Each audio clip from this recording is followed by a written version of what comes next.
Ben 10 hakkında bilinmeyen 30 gerçek videosunun ikinci bölümüne hoş geldiniz. Bugün sizlerle beraber Ben 10 hakkında bilinmeyen 30 tane gerçeği gün yüzüne çıkartacağız. Hadi videoya geçelim.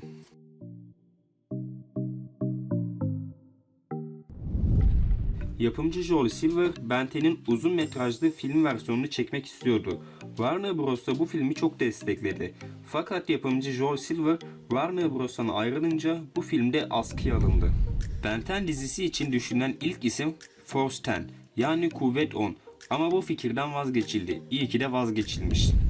Güncellemenin ilk konsept tasarımı şimdiki yeşil siyahtan çok uzaktı. DC Comic'ten Mongola karakterine benzeyen bir kahramandı. Ateş topu ilk başta daha koyu ve pantolon giyen bir tasarımı varmış. Sonra bu fikirden vazgeçmişler. Gri madde ise ilk konseptinde çok daha gri ve tam bir uzaylıymış. Sonra çocukları ürkütebileceğinden dolayı bu tasarımdan da vazgeçilmiş. Gölge Hayalet şimdiki ürpertici bir şekilde değil, daha çok komik, eğlenceli bir karakter olması isteniyormuş. Şimdiki ekranda ise Ben 10 Klasik'teki Kurtbe'nin ilk tasarımlarını görüyorsunuz. Bizimkisi daha iyi gerçekten. Yine Ben 10 Klasik'ten tanıdığımız düzen çene ilk başta adı jilet çene olacakmış ve ilk tasarımı mor yeşil elleri, ayakları perdeli bir şekilde tasarlanmış. Sonra bundan da vazgeçmişler.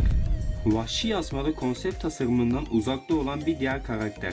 İlk başta Vahşi Yasma daha kahverengi, ağaca benzeyen bir uzaylı olarak tasarlanmış ve ilk adı ise basitçe Bitki Adam'dı.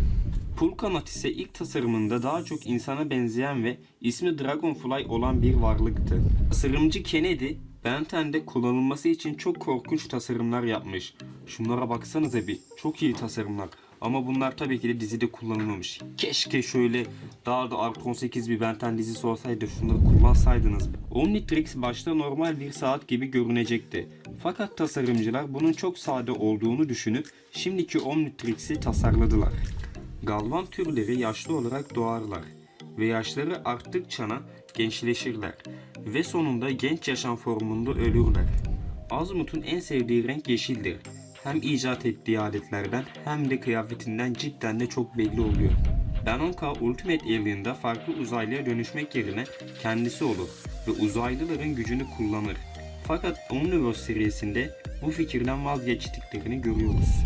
Red karakteri normalde çıplak geziyordu ve kendi türünün kıyafet giydiğini öğrendikten sonra diğer bölümlerde kıyafet giymeye başladı. Ama yeni çıkan Ben 10 Reboot serisinde yine Red'i çıplak bir şekilde oynatmaya başladılar. İngiliz zaman yolcusu karakteri Profesör Paradox, Doktor Bu karakterinden esinlenilmiştir.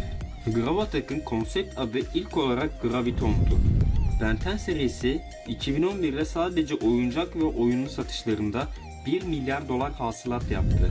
4 kol ve Şimşek Kız'ın ilk tasarımları şu an ekranda gördüğünüz gibiymiş. Cidden çok değişik. Dişi tetramantlar erkek tetramantlardan daha güçlüdür. Bu nedenle savaşçı olarak kabul edilir. Bu yüzden eğer bir erkek tetramant dişi tetramandı yenerse dişi tetramandın seçilen eşi olur. Fokustar'ın doğal avcısı bir virüstür. Ama böyle bildiğimiz virüsler gibi aynı. Çok küçük, yani koskoca bir evin küçücük bir avcısı var. Cidden çok değişik bir evren. Omnitrix'in içinde yüksek çözünürlüklü bir kamera dahi mevcuttur. Hatta hatırlarsanız Rook ve ben o saat üzerinden birbirleriyle görüntülü konuşmuşlardı. Ben 10 Omniverse serisinden hatırlarsınız Scourge. Scourge ev sahibinden istediği zaman ayrılabilir. Ama onu başka hiçbir şekilde ayıramazsınız. İster ameliyat yapın, ister bıçakla kesin. Sadece kendi rızası olduğu zaman sahibinden ayrılır. Azmut'un ismi küresel 3 eksenli koordinat sisteminde açısal bir ölçüm olan azimuttan gelir. Şimşek Kız yaralanmalarda diğer türlerden daha hızlı iyileşebilir. Hatta hatırlarsanız Flash de böyle aynısı. Büyük korkunun gücü buzdan yumruklar üretmek olacaktı. Fakat daha sonra değiştirildi. Evet arkadaşlar, bir videomuzun daha sonuna geldik. Daha çok böyle video için, daha çok böyle bilgili Ben 10 hakkında videolar istiyorsanız kanalıma abone olup aşağı yorum kısmına yazabilirsiniz. Başka videolarda görüşmek üzere. Hoşça kalın.